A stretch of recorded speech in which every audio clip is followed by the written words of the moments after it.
everybody. This is Carl with Tabletop Tango with my co-host Eric. Hello. Hey, everybody. Welcome back to another episode. We'll be talking about... Exciting episode.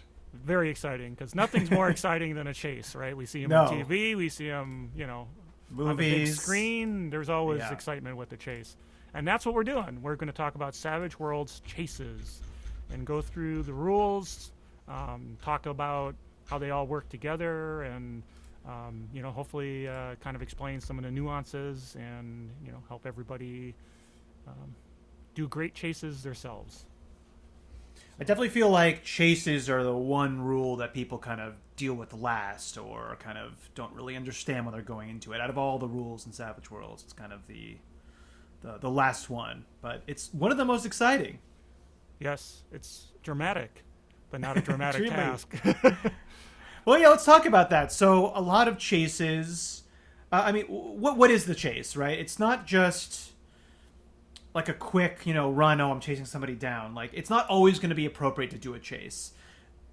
These chase rules are really meant to be that set piece, like big drama scene from the movie or the TV show where it's a lot of stuff's on the line. There's a lot of stuff happening. It's really exciting. There's definitely some type of... It's usually not just a simple kind of run, and you can use it to kind of just do a simple run, people running through like the city. But usually it's something that is like more of a setup and a bigger deal, and often you could just do the smaller ones with like a quick encounter or dramatic task. What do you think, I mean, it's really the chases is a set piece in and of itself. I mean, it's a big, it's the finale. It's major consequences if you get caught. There's major consequences to catch the bad guy you're going after, or the good guy, I guess, depends on kind of character you're playing. So it's definitely, because it takes time. It takes it's not quick, fast, and so if it's just can I catch this? I'm a cop and the guy's making a quick run for it. Can I get him? That's probably better for dramatic task, or even just a couple of rolls. Athletics versus athletics and quick counter or something like that. So we'll definitely you'll see that chases are impressive. They definitely add some tension, and so let's get into it. You can also use chases, I think, to do kind of like ship battles, like big ship battles. It really handles them well. So like spaceships or like tall ships, I think also it's a really good place for it to kind of emulate that. But yeah, you're right. Let's get into it. So awesome. Setting up, like how do you set up a chase, Carl?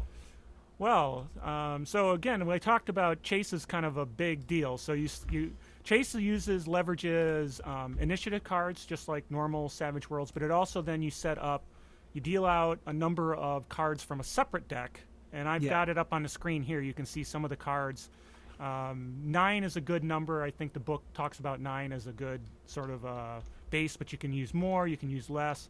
And so you pull all those cards out, and then you look at the different vehicles, the different groups. So in chases, you talk about a group. So if you got 3 people in a car, that's kind of a group, those 3. If you're running independently, well, then each individual is a group. And then we'd set those groups up on the cards based on kind of the separation. And so I'm kind of jumping into some of the like other what are the structure. cards? Like the cards themselves are there to kind of abstractly represent the space between different vehicles. Yes, that basically that's what they are there. They're just there. Now you're looking at our nice map. We kind of made like a cool, like a post-apocalyptic road, but you don't actually even need anything. You don't even need the vehicles themselves. You don't need any of this stuff. This is purely just for the looks. All you need is the cards. Those are just kind of abstractly representing the distance. Go ahead. I was just going to say, and the suit on the cards means something, and we'll get into that. So we'll get into that, but the basics is they're just there to represent distance for as far as like how far you are away, and also for weapons.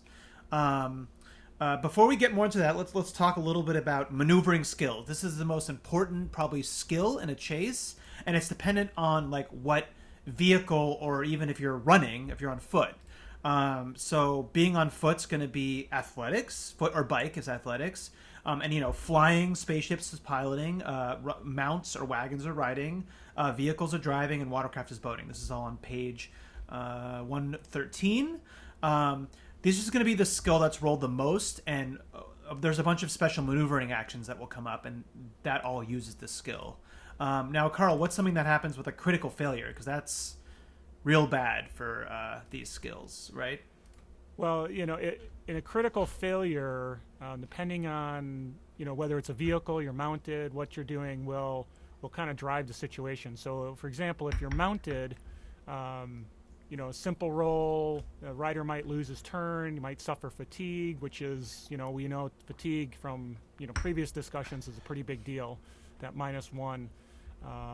Vehicles, they have a very cool thing where they have the thing called an out of control table, and that's on page 119, and that bad things happen, and we might talk a little bit. We'll talk about that later. Yeah. And then walking and running, that's kind of roll a die, even you lose the rest of your turn because you stumble, and odd you suffer fatigue. Again, that fatigue's nasty with that -1. Yeah, fatigue is bad. Yeah. So the maneuvering skill is going to be the main thing that you roll. Going back to the cards, like Carl says, we set them up kind of where we think they might start out. So right now we've set up our heroes at like the 3rd card up, and the enemies, some orcs and goblins, on the 1st card. Now each card represents a distance, right, Carl? And it kind of is different depending on what kind of vehicle, right? Well, it's really dependent on sort of the scale of the speed, in a sense. Yeah. So in the book it talks about on foot, mounted, or vehicular. The increments are about 5 inches separating the cards. So in our spot here, we can see that there's 2 card separation. So we're talking about 10 inches. But when you talk about like an airplane or they mentioned sailing ship, but even just a ship under its own power, jets, starships, it's different because 50 inches for those. Yeah, 50 inches for starships. So it really represents kind of that the speed of what's going on, of the different ships. And then of course the difference in speed has some impact, but you really can see that whatever's in the chase, they have to be kind of equivalent, in their speed, or you wouldn't be in a chase at all, right? So you wouldn't be in a chase. Yeah, so a bicycle after a car makes sense in a city where there's a lot of turns and there's traffic jams, but if you're talking about out on the expressway, that's really not going to be make sense. So range increments basically define the kind of the relative speed, how far apart each card is. And I think that is definitely true. I think one of the biggest focuses for it and one of the biggest mechanics for it is just purely for weapon ranges, like range weapons and also melee weapons, because they even talk about in there where even tanks, right, which would be a vehicle, like because those just have huge ranges for their shooting, you might use more than that 5 inches. So those are kind of the general guidelines, but it could be much larger depending on tank or something. Because we'll talk about like vehicles do. Now, when you use vehicles, this is something we should probably talk about real quick before we really get into this anymore. These are purely for the chase rules. There are rules, and we'll talk about them for just vehicle rules on their own. When vehicles are on a tabletop, they're a little bit different. This is purely kind of for chases, but we'll also talk about a lot of these things could also apply to just the vehicle rules too. So that'll make more sense as we're coming up. But for something like top speed, that's going to have some other effects besides just who can move faster. That it's not really the case in this, but I'm confusing a little bit. We'll move on. Yeah. Chase round. Starting to get me a little confused there. Okay. Yeah. Sorry. It's. I just wanted to clarify that, like, while we're going over chases, there's vehicle rules in this too that kind of apply just to vehicles in general. So chase round. So like you said, there's the normal initiative deck. Everybody who's either in a group or single, so everybody in a car would be a group, everybody on a motorcycle would be single, are all dealt a card. When you're dealt, when somebody comes up as a group, the people in that group, so everybody in the car, can kind of go whenever they want. They can kind of decide. This is mostly for the player characters, right? But the player characters can pretty much mostly decide how they want to do that. Now, this is really important because support rolls are going to be really important. Whoever's driving that car is the most important kind of skill roller, and that a lot of the times people in there might want to do stuff to support them. Wouldn't you agree, Carl, about that? I think the what's cool in chases when you have a group in a car, now there's a strategic or strategy kind of position of, does it make sense? Do I want to, do a test on this foe, make them vulnerable, get the attack in before I let the driver do their maneuver to increase the distance and change that range? Do I want to do something different? Do I want to take a chance to make my platform steady? And I'm throwing some terms out that we'll talk about before, to take that shot because I've got the shot first, or so really it adds some strategy that the player characters can that they have to kind of put in place that they might not do if it's just individuals. Yeah, you really have to have that good group synergy. So how do we even end a chase? So it's you either, when we'll talk about this as a chase action, but really you're just trying to get away. Either trying to get away or trying to stop them or blow them up. So really it's either kind of destroy the enemies or you're trying to get away and you just have to get farther away. That's kind of how the chase ends. And we'll talk about how you actually do that in a little bit. Before we move on to the different chase actions, which are kind of the meat of this, let's quickly bring up complications, Carl. What is a complication and how does it work?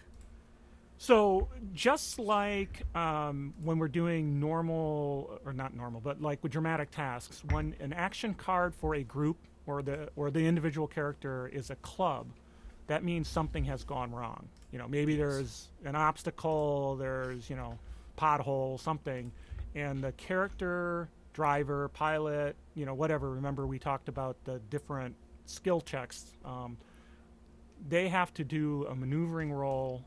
They must make a maneuvering roll as a free action to deal with the complication. So that means they've successfully, bypassed whatever was in their way. Now, this is where the suit of the card comes into the suit of the card that the vehicle is or the individual's next to comes into play. Because on a chart, and we talk a little bit about pages, but on page 116 there's a complication chart.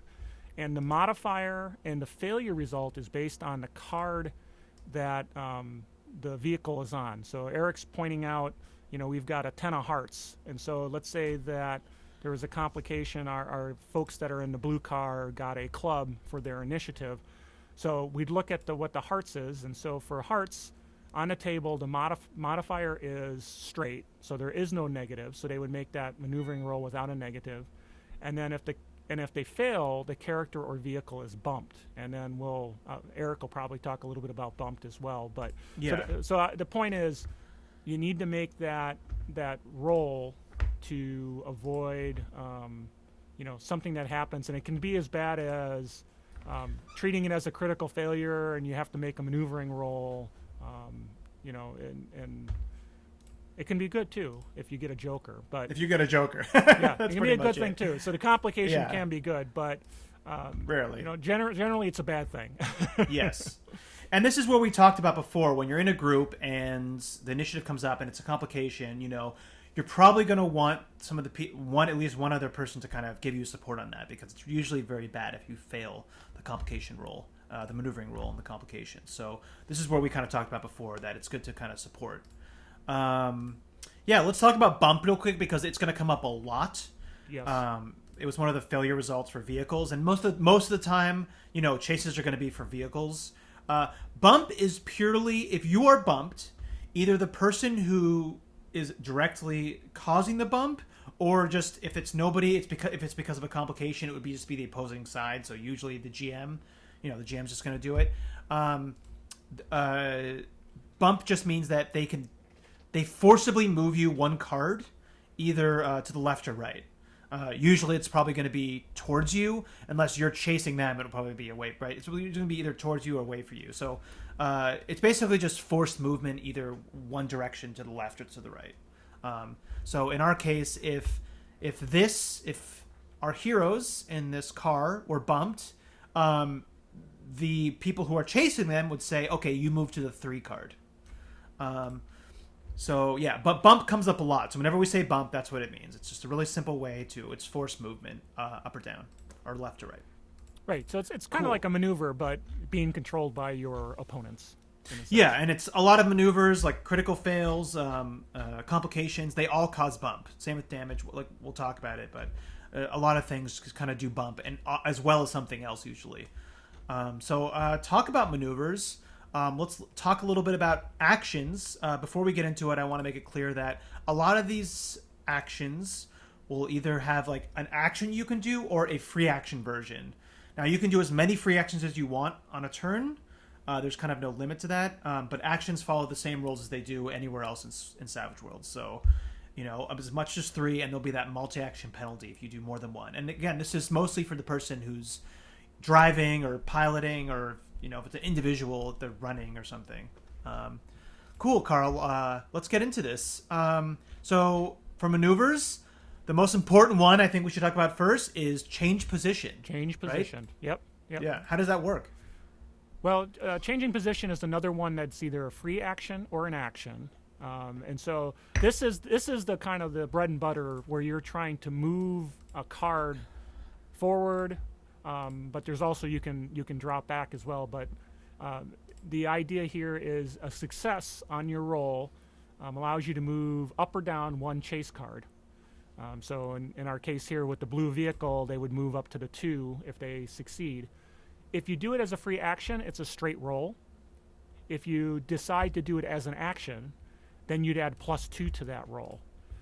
And so that gives you, a little bit of a bonus if you're saying that's really what I'm going to concentrate on and do. And after roll on so if you get a success, you move 1. If you get a raise, you can move 2.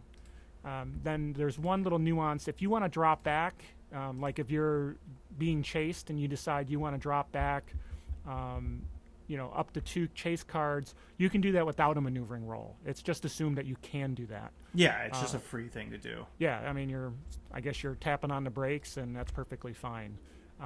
There is also a bonus based on the speed. So if your top speed is faster than that of the rivals of your fastest. The fastest of the rival. Right. Yeah. So we've got 2 cars in our chasing us. So whichever one of those is the fastest, you get +1 on your maneuvering roll.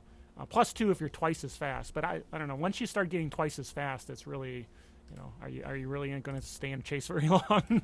But that's where it comes. Like what I was trying to talk about in the beginning, where a lot of these vehicle rules kind of go between chases and normal tabletop rules, but the card distance and how you move, like top speed doesn't really matter. It's the maneuvering roll, and if you're a success, you move 1, and if it's a raise, you move 2.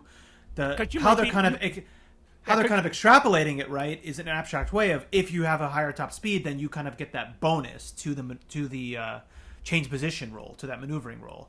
So it's not just like if somebody's faster than the other person, they're just automatically going to beat them. It's just that they got an extra bonus. Now, one thing we decided, I forgot to bring up, when you're looking at vehicle stats now, because especially between the difference of SWADE and SWEX, the old edition, there's only there's only top speed, and now there's handling. Now, handling, when you look at vehicles, and this is really only for vehicles and planes and stuff, handling is basically the bonus that goes for every maneuvering roll. So if it has a +1 on handling, that will be rolling your maneuvering with +1. If it has a -1, if it's like a big semi-truck or something, it'll be a -1 to that.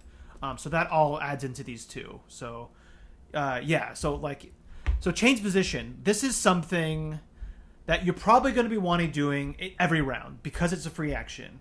Like Carl said, they give you that action to kind of give you that bonus if you really want to do it well. And this is something that's really going to come up when you have somebody unskilled, which can happen often. Because usually people aren't really taking this if it's not a heavy scene. And something we forgot to talk about is that me and Carl personally have only run a handful of chases. And in Carl's game, we did a chase and nobody had driving. And so the person who was driving, she was mostly doing this as an action. That was most of the turn was just her doing change positions as an action because to get rid of that unskilled penalty. And people, and that's the people who were in the car also were trying to do that support roll.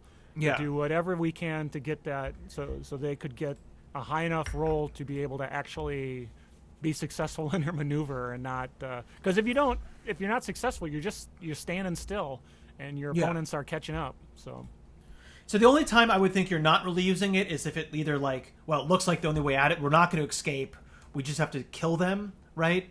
And you don't want to risk the critical fail or whatever, or you don't want to get too far away. Is pretty much that. It's just you just were like, well, forget fleeing. We just need to kill the other people. So. Change position, the most important maneuver probably most of the time. Used all the time. Yep. Yeah. Cool. Let's move on. Let's go to evade. Which is an interesting one.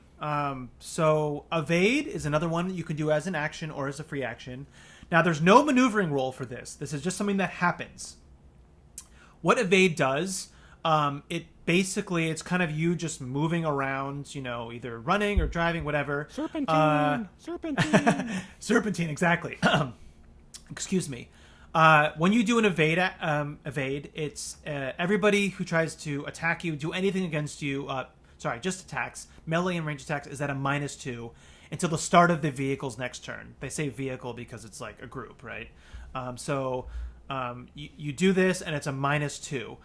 Now, there's no roll, so you say, oh, what's the downside? Now, the downside is that everybody on the vehicle also takes this negative. Basically, everybody gets a -2. Everybody gets a -2. People attacking you, and you attacking others. Yes. Now, if you wanted to do this as an action, now that was the free action version. An action is -4, and that applies to everybody again. What is your thoughts on evade? Well, I think again, evade is really good if you are the ones trying to get away, and you're not worried about hurting anyone. Ratcheting that up as much as you can so that you can keep maneuvering away and being safe. If it's a mono and you want to attack each other and you're really looking to cause some damage, it's not exactly something unless you've got some good rolls coming your way to do. Yeah. So it's great for if you're the one trying to get away. And like in Eric's game where we're doing Fallout, we were worried about that a lot because there was a lot of guys chasing us and we were trying to get away in an old deuce. It was like, let's evade as much as we can. Now, the only thing with evade that I always thought was interesting was that it doesn't seem like, you could just do this, the driver could just do this at the end, and then it wouldn't really be a negative, right? So evade is always one that, even in the Fallout game, I was always kind of a little weary about. So it's kind of up to your GM to moderate this. But you know what I'm saying? Like, why not just doing this at the end of the turn, and then there's kind of no drawback? Well, I think, I know it says to the start of the vehicles, until the start of the vehicle's next turn. Yeah. But I think that's where you could rule it that says, you're... The end of the turn. Yeah, until the, back to the driver or what have you. I'm not sure if that's a typo or not, but that's how I would personally play it. This is kind of an aside. Because when you actually think about it, you're like, well, why wouldn't the person just do it as a free action at the end of every turn? And then it's not an issue, right? Right. I personally think it should be at the end of their turn. So this is something for the GMs. This is kind of just some GM advice right now. Or if the GM's fine with it, then just do this at the end of your turn because there's not really a drawback. Cool. Let's talk about hold steady, Carl. How does hold steady work? Well, hold steady is kind of the opposite of evade. This is where the driver or whoever is trying to line up, get everything smooth drive, keep it going steady so that anyone who's attacking from the vehicle can get a +2 on their attacks, that round. But again, just like evade, that also applies to those attacking you. No, you have that wrong. Sorry. Hold steady just lets you ignore the unstable platform and running penalties.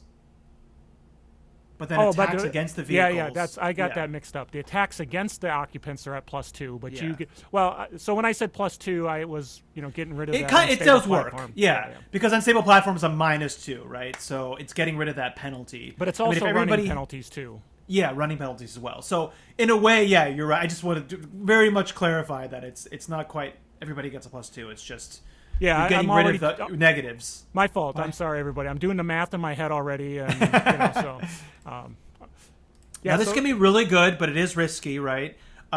When it's not good is that, when there's a couple of people that might have the, I forget the name of the edge now, it's escaping me, but there's an edge that lets you ignore the unsteady platform, and for running, it's the, I think it's Combat Acrobat, lets you ignore the running penalties, and then there's another edge for unsteady platform that lets you get rid of it. I think it's called Steady Hands, I believe. That's the edge. So just take note, those are both things that are really important for chases too, and then you wouldn't have to even do this. So this can be really good because, -2s are bad, especially if you guys see like an opening, like, oh my god, we're gonna, we should kill. Don't do this every round. Do this when it's like you see the opportunity to kind of take out an enemy, then it's really good. But otherwise, it's very risky to do. It's kind of like wild attacking in a way, but. Yeah, it's like the vehicle version of almost wild attacking. Yeah, you get a bonus out of it, but then it makes you a little more vulnerable, and so. But it doesn't stack with the vulnerable, which is important to know. That is true. So if somebody's doing a hold steady and you're like you want a melee attack, and we'll talk about that a little bit later, but your cards are on the same card and you want a melee attack, go ahead and wild attack because, it doesn't stack with you being vulnerable. Now, it does only last till the beginning of the vehicle's next turn. So it's not quite as bad as wild attacking, but I still think if somebody's holding steady, you might as well wild attack, Wouldn't you say so, Carl? Or well, I know you love wild attacking anyway, so yes. So I'm going to agree with you. I'm going to agree with you. Yeah. Cool. I think we've gone through most of the kind of movement that's the bread and butter. Actions. Those are like the bread and butter stuff. The bread and butter ones. Now we're going to talk more about kind of the more specific ones that deal with actually vehicles attacking vehicles or kind of do special things. So the first one I think we should go talk about is the force action. The force action, again, it's very, this is all very thematic and kind of, it's not really relevant to the map. Like here we put in some cool, crashed old cars, but this is all very thematic and abstract. The force action is kind of either when you think of two cars side by side, it's kind of them bumping them into each other or kind of like forcing them into an obstacle. So how does force work? So exactly. So force, you have to be on the same card as Carl is showing. They have to be next to each other. The attacking vehicle, we'll say it's our heroes. This is an opposed roll. So the attacker's vehicles will go first. It's an opposed maneuvering roll. So the attacking vehicle would roll their maneuvering skill, and then the enemy would roll their maneuvering skill. And if the attacker wins, it bumps the foe. Really simple. If you get a raise on that, then it's treated as a critical. The defender treats it as if they got a critical failure on the maneuvering roll. So you can see how all this ties together, right? Critical failures, bumps. How they're consistently used throughout. And that would then bump and do a do the critical failure effect. So which is actually really good. So again, this is kind of this is the main way of you applying a bump to somebody else. If you want to kind of just get it and get somebody out of there, this is the main offensive thing to do a bump. I think this is probably usually your go-to offensive action if you're the driver. This is really a really good way to kind of control that other person. And if you have a really good driving skill, this is a really good thing to do. What are your thoughts on this, Carl? I agree.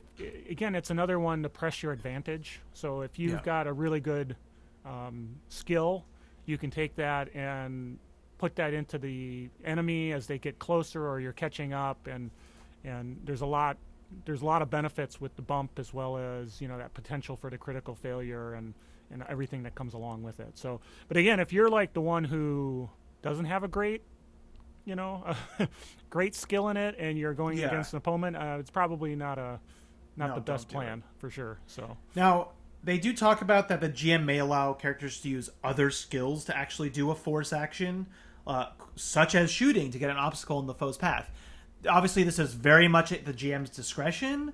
They probably won't allow you to do something over and over again.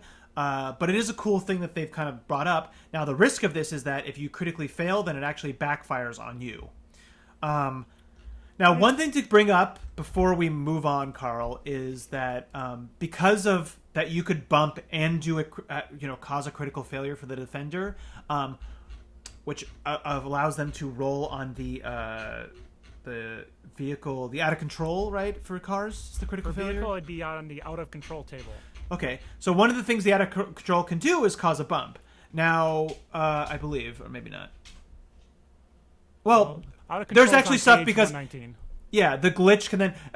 Just one thing to talk about with bumps is that if ever there's a time where there can be multiple bumps in a turn or in a round from the same person, they don't count. You can only do one bump, kind of like from each specific like entity, if that makes sense. Multiple enemies can cause bumps to you, but the same, like say the same car cannot cause a bump to you more than once per round. And that's just something that it can come up with the force action. So just something to kind of know about. Cool. Now the second kind of offensive action, unless you want to talk more about hold steady, I don't think you, or force, I don't think you did. No, I think we ram. Take us away about the ram. This is much more exciting. Now ram is not forces. I'm trying to push you around and move your vehicle. Ram is now I'm going to take my vehicle or whatever and I'm going to ram you. I mean, the name is pretty self-explanatory. And so again, you have to be on the same chase card, and you make again opposed maneuvering rolls. But the key thing is if you're successful, now both participants cause damage to each other. Yes. So, don't be ramming people if you're like the smaller vehicle, I guess. But it uses a couple of things to define how much damage each vehicle does to the other vehicle. I'm going to use the term which will often be different, right? Yeah, it'll often be different because the damage will be different based on, for example, the scale of the vehicle. That's what we start with, is the scale. Yep. Yeah. So the scale for a small is a D6, normal 2D6, large 3D6. This is all on page, for those following 116. along, page 116. And so, if I'm in my deuce, and that's a large vehicle, I get the 3D6, unless I'm going against your motorcycle, which is, call it small. Normal. Or probably normal. 2D6. Then the next comes the raise.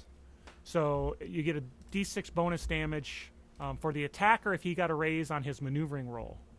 Notice it says attacker. So, I'm the one going after you. If I get a raise on my maneuvering roll, I get a plus D6 damage. And then the toughness of the vehicle, you get a plus D6. Vehicle toughness is higher than the foes. 2D6 if it's twice as tough. So in our case of the deuce against the motorcycle, the deuce is probably tougher. Is it twice as tough? I don't know, but at least it's probably a plus D6. And then finally, the speed. So both sides take a plus D6 if the attacker's top speed is between 60 to 120 miles per hour, or a 2D6 if it's over 120 miles. So I look at this one, I think of it broader, because if we're talking about starships and stuff like that, that 60 miles an hour versus 120 miles an hour, I kind of think of it more broadly as, if my speed is significantly higher, or if it's really bigger and higher, I would get that plus 2d6. Yeah. So let's finish off with our deuce. So we had our, as an example, so it's a large vehicle, call it 3d6. Let's say he got a raise, so he gets a plus d6. He is tougher, he gets another plus d6. And then the speed, let's say they rammed each other going about 60 miles an hour. So there's another plus d6. So that's 1, 2, 3, 4, 5, 66 damage for the deuce. For the attacker. The attacker, the deuce. And then the motorcycle, it's going to be d6. 2d6, I think normal, so 2d6. Yeah, that's right. Yeah, 2d6. Doesn't get the raise, doesn't get the toughness, but gets the speed. So, right? 3d6. So 3d6 versus 5d6. So you can 66. see that 66. Sorry, thank you. Yeah. So you can see that the deuce has got a definite advantage there, as you would expect. And they're tougher too. So yeah. This is something that I think can be really, really brutal, but should really only ever be, your car is significantly, that your car is significantly bigger and tougher than the opponent's car. Or it's a Hail Mary, and you're just hoping your rolls are better. That is true. That is true. I mean, it's always going to be a little skewed. All things equal, it's always going to be kind of more skewed for the attacker just because of the raise. Yeah, and or there might be some special gear that your vehicle has that makes it, does better in a ram. I don't know. It depends on the setting and everything. But well, plus the game master could add. This is they have scale, raise, toughness, speed, but there could be other things, right? For sure, like in your game, my character. My character likes to tack on extra armor and spikes and things and flame. So, you might give an extra D6 because I put a bunch of zombie spikes on the front of the truck or something. Yeah, so it's always up to the game master. Again, make it fun and cinematic, and this is a big deal. Give some bonus with that Fury Road attack action if you want to. So. Cool, man. Let's talk about the final action that you can possibly do, and this is kind of a weird one. The board action. Well, now, quick caveat. Oh, did you want to talk more about RAM? No. Okay. There's one more action after that, but yeah, let's talk about the board action. Oh, what did I? Oh, you're right. We got flee. I got away action. I'm sorry, the most important one. You're right. Okay, we'll talk about board. So board is really only for ships. When I say ships, I mean something like a sailing ship, like a tall ship, 17th century or whatever. Even a Bronze Age Tremere, whatever they're called, or a spaceship. This is for something with usually large crews, usually things that fight at kind of greater distances that have weapons. It's basically like ships grappling each other. Basically, the grapple roll for ships. And besides kind of keeping something in place, it also allows your crew to kind of breach and or grapple on and attack the other crew. So how does this work, Carl? When ships? I'm gonna let you take this one. This is a complicated one. But it's a little complicated. So So again, they have to be on the same chase card. Again, they make opposed maneuvering rolls, right? All of the offensive rolls that we've seen use opposed maneuvering rolls. If the attacker is successful, the two vessels are joined, and the crew may board the enemy craft. Now, if you're dealing with large crews, one of the things that you might do as a defending, you might say beforehand, we have defenders kind of ready and waiting to repel boarders. Tall ships, this would be people kind of waiting by the railings on the top deck with their axes and stuff. If this is a spaceship, that you'd have the Marines kind of in the outer hull areas with their guns ready, so that you'd have to kind of set up beforehand. Hey, we have crews set up to just kind of directly repel any boarders. But basically, you do your opposed maneuvering rolls. If the attacker wins, they grappled and they cannot move. The defending enemy crafts cannot move. Once it begins, the defending vehicle, the vehicle that is grappled or boarded, the only action they can do is attempt to change position, which is made at -4 if like grappling lines or tractor beams or whatever restraints are being kind of used. In the case of like what you're like, oh, well, how would it not be used? Well, like if you think of a spaceship, if your spaceship had just say like a breaching pod, right? A breaching pod would allow your crew to board, but it wouldn't really keep the ship in one place, right, Carl? That kind of makes sense. I guess it kind of depends on what you're dealing with in the setting. But if you had a tractor beam, right, that would be you're grappled. If they're successful with that change position, they're no longer grappled, which means they just we're free now. And with a raise, you actually break free and can actually move like you would normally with the change position. So this is specifically for ships.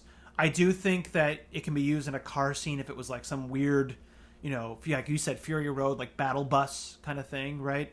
Where you had like a bunch of people on a bus, big bus or something. And we also go ahead. We also point out, which you may have done, but once the people board the ship, so as you board you're no longer going. You've got your own action card or group action card. You're no longer tied to the vehicle's action card, and that seems to that's intuitive, right? You're now on board, fighting, doing whatever, and you're no longer tied to that vehicle's action card. So you get your own, whether you're doing it by the group of the small group of extras who boarded, or whether it's each individual wild card gets their own action card. Cool. Yeah, I mean, Very it's exciting. very exciting. I've never seen it in action. Hopefully one day we will. Yeah, really cool. So let's talk about the final action maneuver, the most important one most of the 80-90% of the time. Flee, Carl. How does flee work? So basically, when you're being chased or you're chasing, if you have at least 4 chase cards between the vehicle, the chasee, and the chaser, if that happens, so if Here. Oh, you're going to want to move those just to kind of demonstrate. Yeah. You can do that.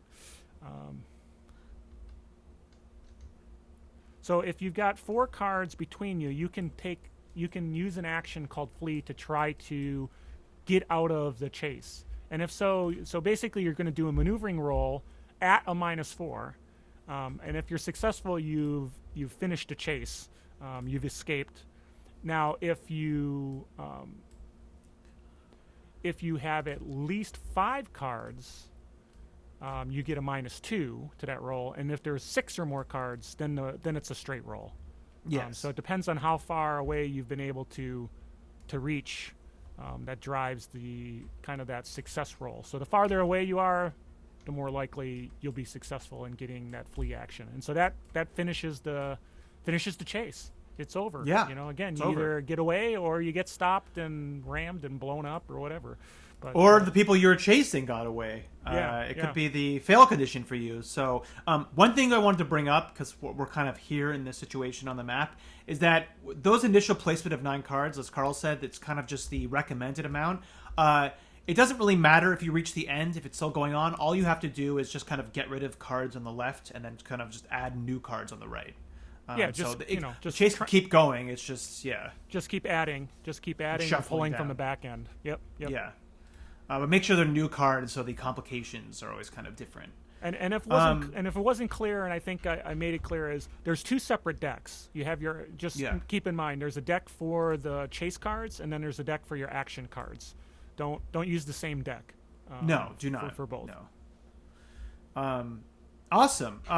Cool. Yeah, let's move on to attacks and damage. Now, this is kind of when I was talking about before, where the rule, this is for chases, but this is also just for normal vehicles. Now, what we're talking, a lot of the stuff we're talking about is just for, when I say normal, I just mean like tabletop or just just things that happen just on the normal tabletop, not in these kind of dramatic chases. So, attacks, melee attacks, work the same as they normally would. Obviously, in a chase, you have to be on the same card.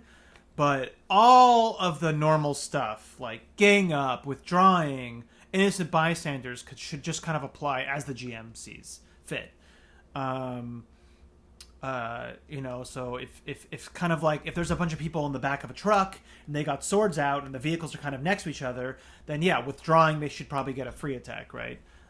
If you move away from them. So it's again, but it's kind of up to the GM depending on the circumstances. But just treat melee attacks as kind of normal. The only nuance is if you want to attack the vehicle itself, yes, then the vehicle's parry is basically 2 plus 1/2 the driver's maneuvering skills, plus its handling. So the handling comes. You notice we didn't talk a lot about handling, but the handling comes into effect here. Handling is very important for vehicles, but yeah, this is what. Besides on the maneuvering rolls, this is the only kind of time it comes up as far as setting up the parry for a vehicle. So yeah, melee attacks, cool. Range attacks, Carl, how does that work? We kind of talked about it a little bit before. Well, so the range defined as the number of chase cards between the participants, the folks who are based on the range increment. And we got into that, right? So 5. Yeah, let's show it a little bit here. Yeah. No, you're moving them back. Moving them back, yeah. Just to see. So here, if if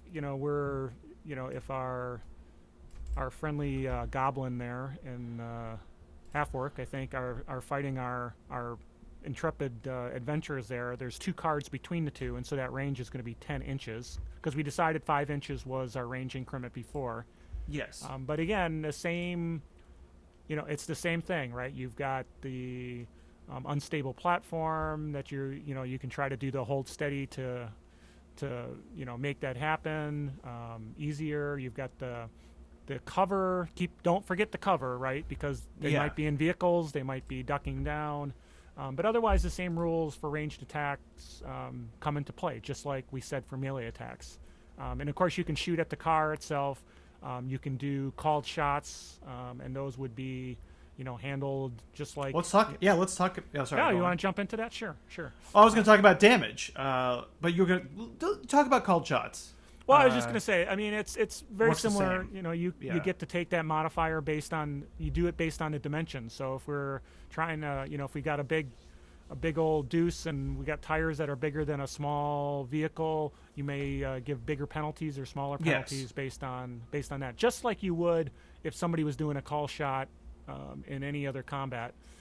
But the only difference is with called shots, like how called shots are against a person, is that not only do you cause damage, you're also going to force a roll on the vehicle critical hit table, which is really important, and we'll talk about it kind of at the end. So, just like as called shots have their own abilities when you shoot a hand or a leg, it kind of also does something to the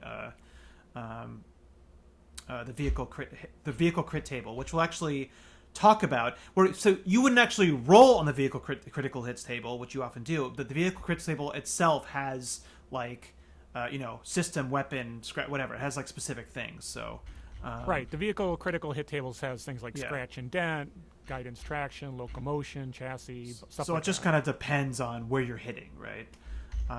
Okay, let's talk about damage. So damage on characters or mounts is just like it is in the rest of the game. The only difference is if you're a character and say it's a running chase and you get hit. As a person, then you would also get bumped besides taking damage, or if a mount gets hit like a horse, it also gets bumped. So that's the only kind of specific little difference there is between chases and normal. Now vehicles. Now these rules are going to be appropriate for chases, but also in normal tabletop. Vehicles cannot be shaken, but when they say wood, when it hits or exceeds their toughness, they have to roll on the out of control table. Which we brought up a lot. And again, both of the out of control and the vehicle critical hits table is on page 119. Mm-hmm. So that's kind of like the, shaken effect. Now, also, this is for chases or for, tabletop. When you hit that toughness, you have to roll out of control.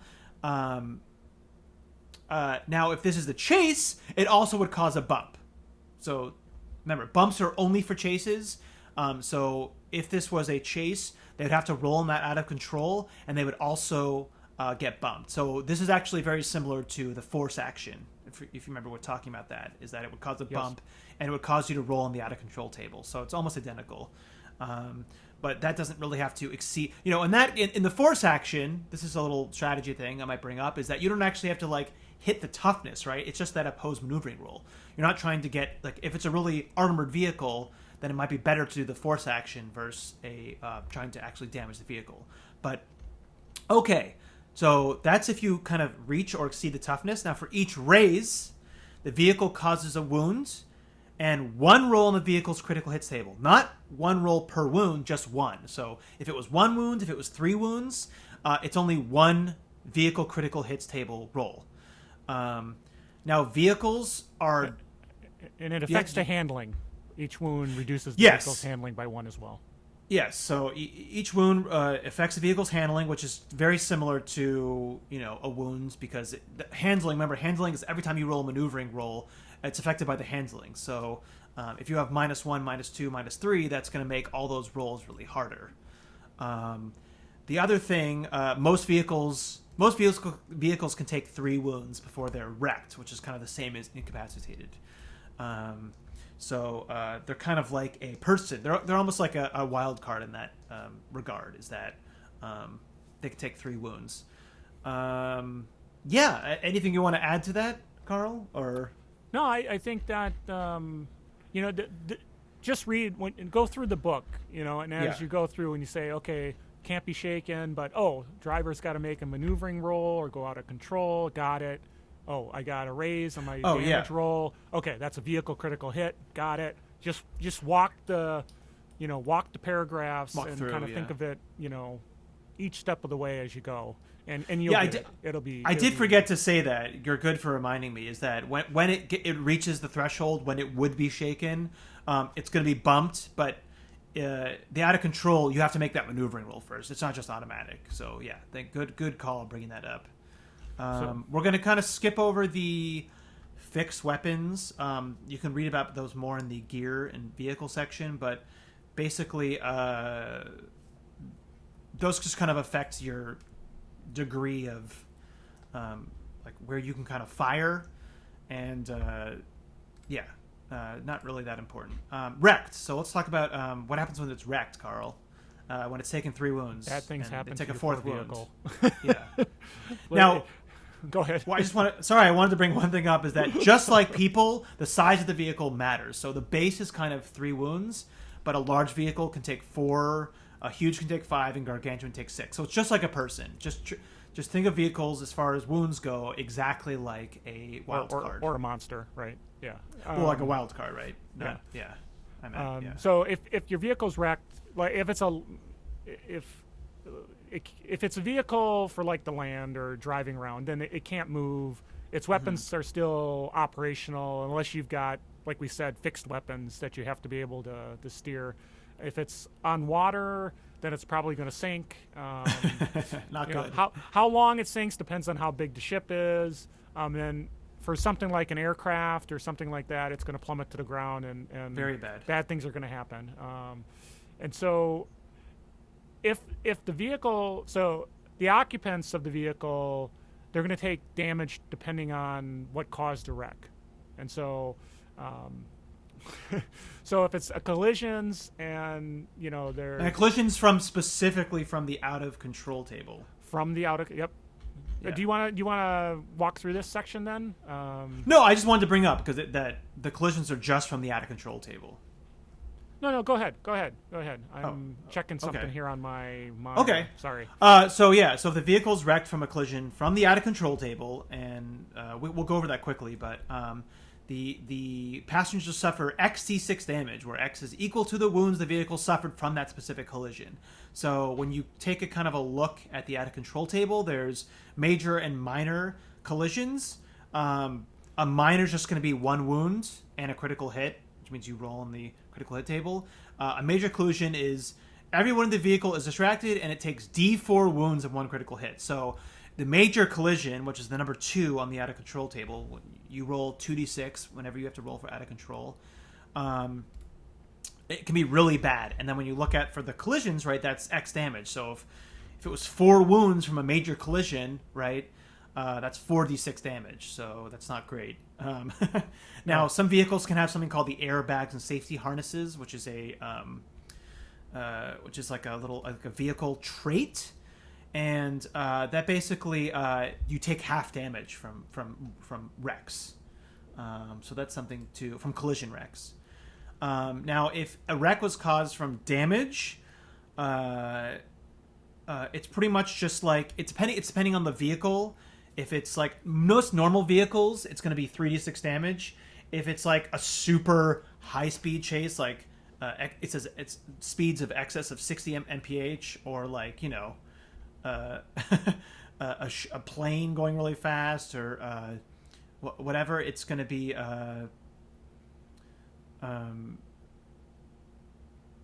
it really depends on what vehicle you're in. So aircrafts have to make an athletics roll for like if they have parachutes. Otherwise, bad things are going to happen. So yeah, bad things are going to happen. Oh, sorry, and if it's above 60 miles per hour, it's 5d6 damage. So it's just 3d6 or 5d6. But if they're in those worst situations, then like a parachute, then you're going to have to roll that athletics to get a good landing. And then there's probably, it's really up to the GM here, honestly. After the damage, it's kind of like what the situation was, right, Carl, and where they were. Yeah, I think this is, I'd call these guidelines. Right? Yeah. I mean, again, when we talk about in excess of 60 miles per hour, there's a difference between, a starship, a big old starship being wrecked and, you hitting a barrier going at, 60 miles an hour. Or I should say, the vehicle getting damaged and you going fast. So when I was running this and we were talking about it, it was really it's going to depend on what's going on and how much damage is really going to happen to the participants.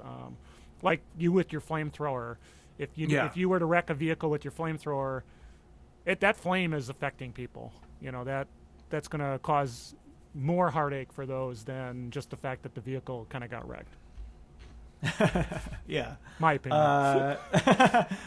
Repairing's pretty basic. It's 2 hours per wounds and a repair roll for each attempt.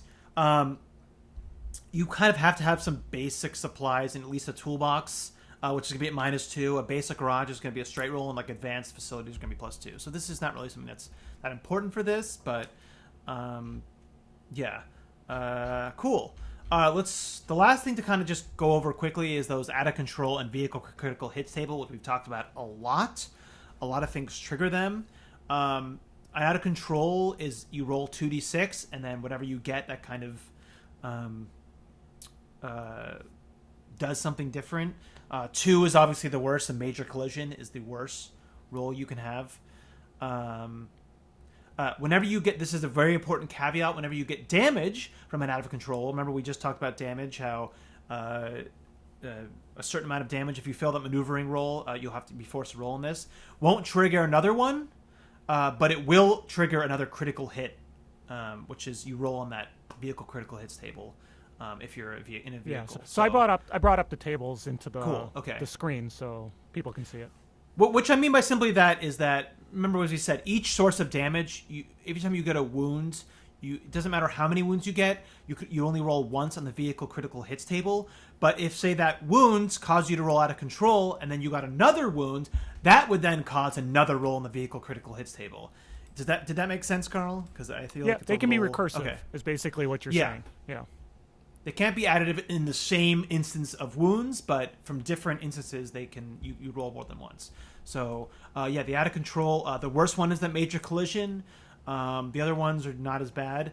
The vehicle critical hits are more like they're for called shots, and they also kind of affect a specific thing. They do more specific effect than just like, everybody's distracted and you just take wounds, right? It's a weapon system is destroyed, or the top speed is reduced, or handling is reduced on top of wounds. So, it's kind of just like a more dynamic system, right? To kind of show specific things happening to the car or the plane or whatever. Yeah. Any thoughts on this? Or no, I think this is where, honestly, the confusion for myself when we were running these, you have to be really, again, walk through things. Here's the situation where it's an out of control roll. Okay. I've got a major collision. Okay. There's wounds and there's a critical hit. Okay. So let's roll that critical. You just got to walk it. And, because some cases you get out of control and those can cause critical hits. In other places you're getting critical hits. And in some times with for example, called shots, the called shot is a critical hit to a specific area where you did the call shot. So just make sure your first times you're running it, you're reading those and getting the feel for, just walking the chain of actions that are happening. Cool. I think we're done with all the kind of rules. Did you want to kind of like have some closing thoughts, maybe a little bit of GM tips, kind of talk about stuff like that a little bit? Sure. I think, do you want to kick off the closing thoughts? Eric's tips for GMs? Eric's tips! Wow! Now, again, we have to be very, kind of honest about this, is that between us, we've only really done maybe 3 or 4 chases, I think. Something like that. Something like that. So this is not something that we have a ton of experience with. I definitely want to kind of do some more. But again, I really feel like this is coming from a GM's perspective. I really think this is, most of the time, you're kind of going to want to plan for this. Like we said at the very beginning, this is a big set piece. This should have like consequences. This should be now not to say that because of what the players are going to do, what players are going to do, right? We all know that there's only so much you can control. And if you see, this is a great opportunity to have a chase, like absolutely have a chase. But only kind of do that even still if it's kind of that big set piece. If if it's just honestly, if it's just like one person that they're chasing or being chased by one kind of vehicle, I think most of the time you're probably gonna not want to do a chase. It's probably not worth it to like get into it and like, okay, because most people aren't gonna know these rules. Even if you know the rules, you're gonna have to go over them. Like we've gone over this. Like if we would chase again, I'm sure both of us would have to kind of skim over these rules again, just because we don't use them that much, right? So one person, and I think you've talked about this to me. Like you had a game where you did a chase, and it was like one person, and it was just kind of over before it even began, right? Because if it's like one person in one vehicle, like that can just either you get away really quickly or you destroy them, right? It's really not worth the kind of spending the extra time setting up the chase and going over the rules and seeing what you can do for just have one person. So, so I think of it like, let's say you're cop drama, right? You're if you're chasing the one cut purse, and he's not important to the overall big story, just do something simple. You catch him, you get the information. But now when you're catching the big bad, the guy who runs this entire organization, and he's pulling out in his big old Mercedes and trying to get away through the city streets, great time for that big set piece to do what you need to do. So for sure, and I think like most people think about this for cars, which is probably the main way it's going to happen. And like going to your fact about like a foot chase, right? Because that's going to be a lot of times like most of the time do a quick encounter if it's just like a cup purse.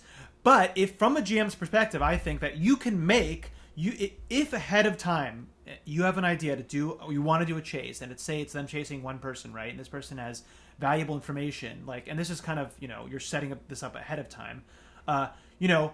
Go ahead and set up that chase and just make interesting things happen. Like because you're going into this, like maybe have like, oh my god, all of a sudden like these other people from like the Thieves Guild or whatever come in and try to like mess with you or attack you, or that. To make this exciting, like have like a festival or something, be happening. So it's kind of adding complications in or something. Like, I think that for a foot chase, it can be exciting, but you really have to have, the forethought to make it that way and to kind of think about, why would this be, why would this require a chase and have, more interesting things happen. I think in that case that you could do it. Yeah, so. Parkour.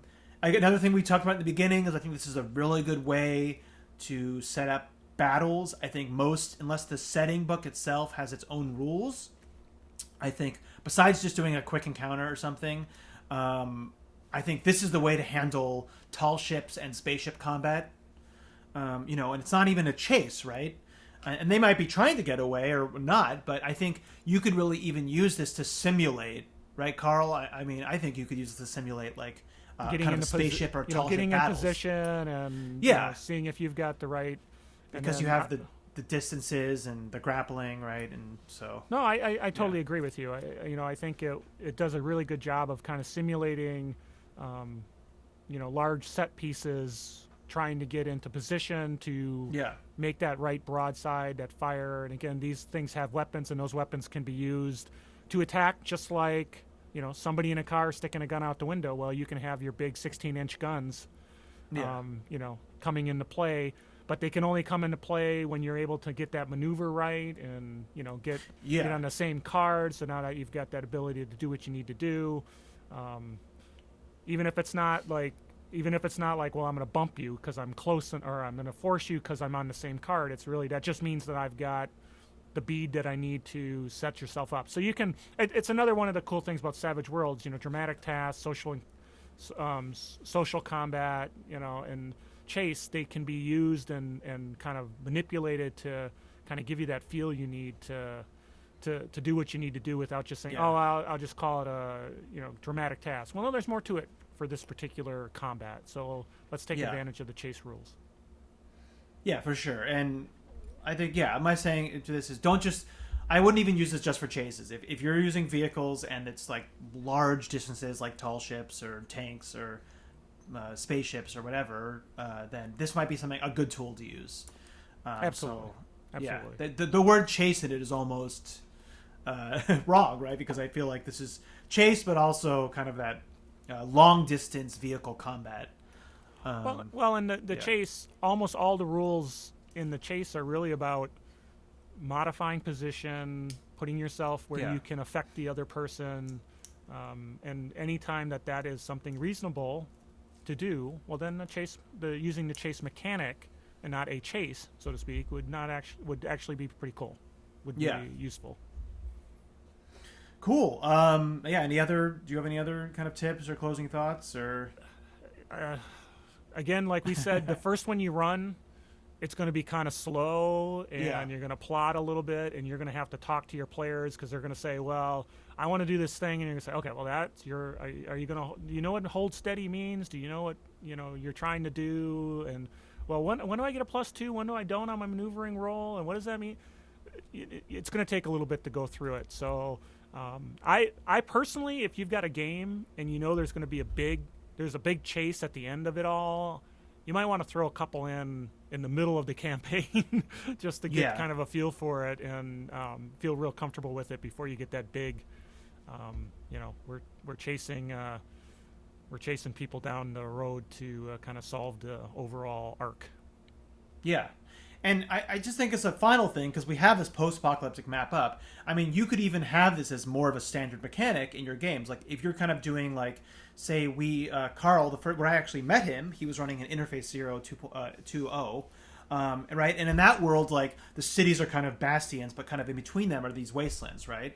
So in a game like that, if your characters are kind of moving between cities often, like, you could almost just do, instead of traveling, just have a chase, because you just know there's always raiders, right? If there's, like, mostly raiders between the cities, like, just have that be your traveling mechanic. Just have a chase between every kind of city.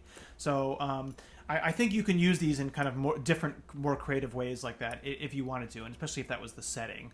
Yeah, that would be really cool. Yeah, that's a great idea. But for sure, if somebody's invested in driving, if they have a vehicle, try to throw in at least a chase every once in a while, just because it makes that person who took that skill, which is usually never really used, it kind of gives them something to, like, oh, now I can really use this skill. And especially if they have, like, ace, or they've kind of invested in that as that being the part of their character. So throw them a bone, I think, occasionally, and create the circumstances. That is I think you're ending on the most important GM tip of the chase discussion is make it matter. Make it something that those who have invested in their character, get a chance to shine, like you said. Yeah. But that's true of all GM.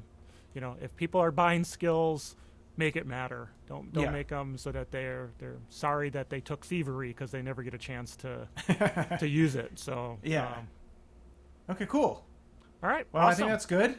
Yeah. I think so. Again, we appreciate everybody tuning in.